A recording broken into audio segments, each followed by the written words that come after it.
Hi, this is Ivan Tapia doing a presentation for my biology class. I'm going to talk about artificial photosynthesis, uh, more specific in harnessing sunlight for a sustainable future. Uh, so today, this is my objectives. I'm gonna try to explain how natural photosynthesis work in plants in a simple way, show the scientific use and the scientific method to develop the artificial photosynthesis. Look the different technologies being used today. Talk about how this stage might affect on a society and environment later on. So here we are going to start with biological principles. This is a quick reminder of how real photosynthesis work. So the plants do two big stages. So basically, the light reactions use the sunlight and water to make energy. The stuff and they release oxygen too. Uh, then the Kelvin cycle use CO2 and those energy molecules to make sugar.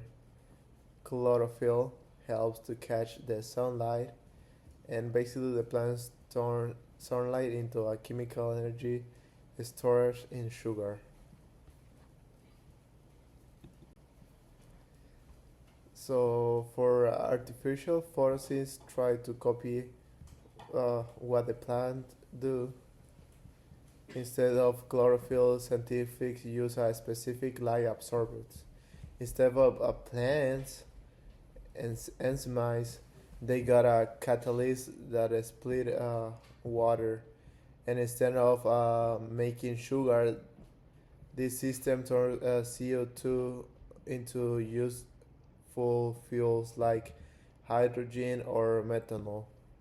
So it kind of worked like a plant, but in a machine way. So the scientists noticed how crazy the efficiency of the plants are using with the sunlight.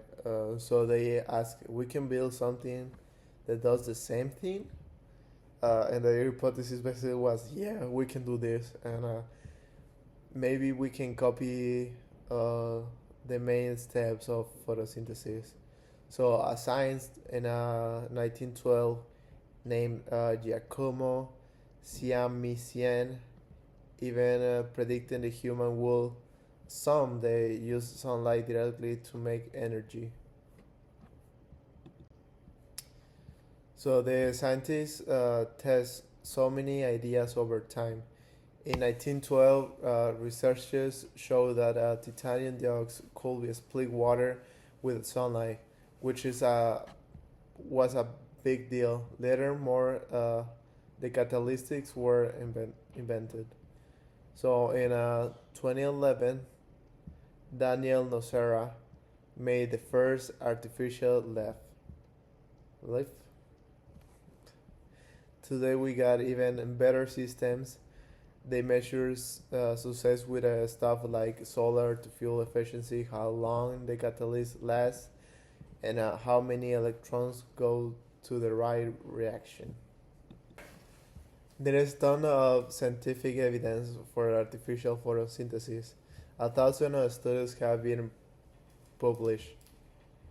The efficiency went from under 1% in the 80s to over 20% in some prototypes now.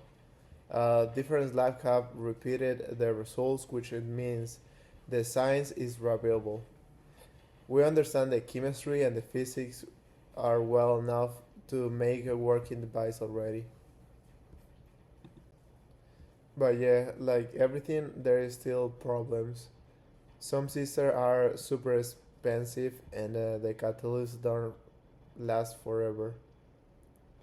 Scaling from the lab size to a real world size is hard, and the people gotta be careful with the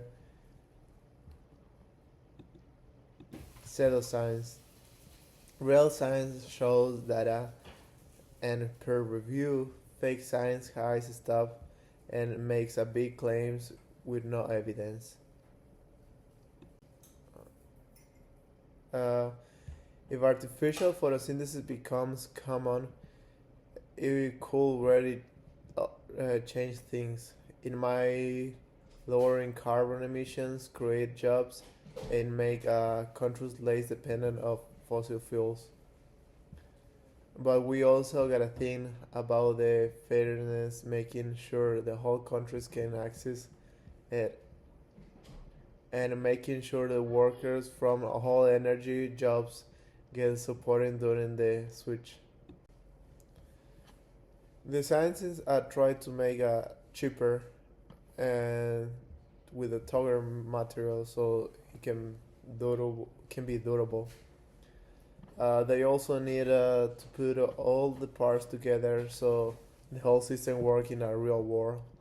The commercial version might show up in the next couple decades or maybe the next couple years.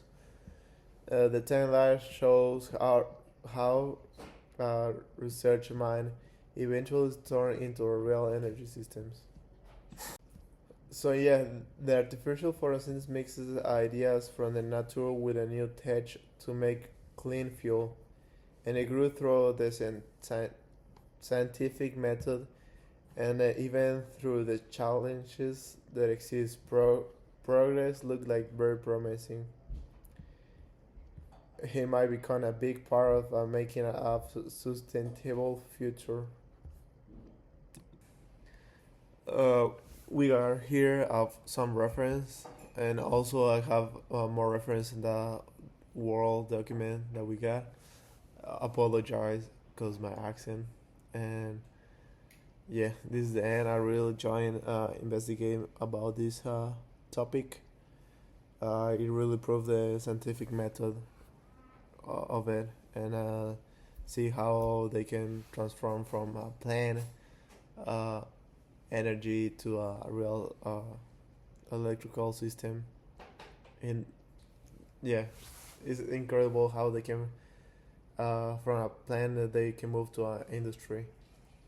And I really like to read about it, and because in the future we might have some more less contaminated energy. And that's all. Thank you for watching, and have a good day.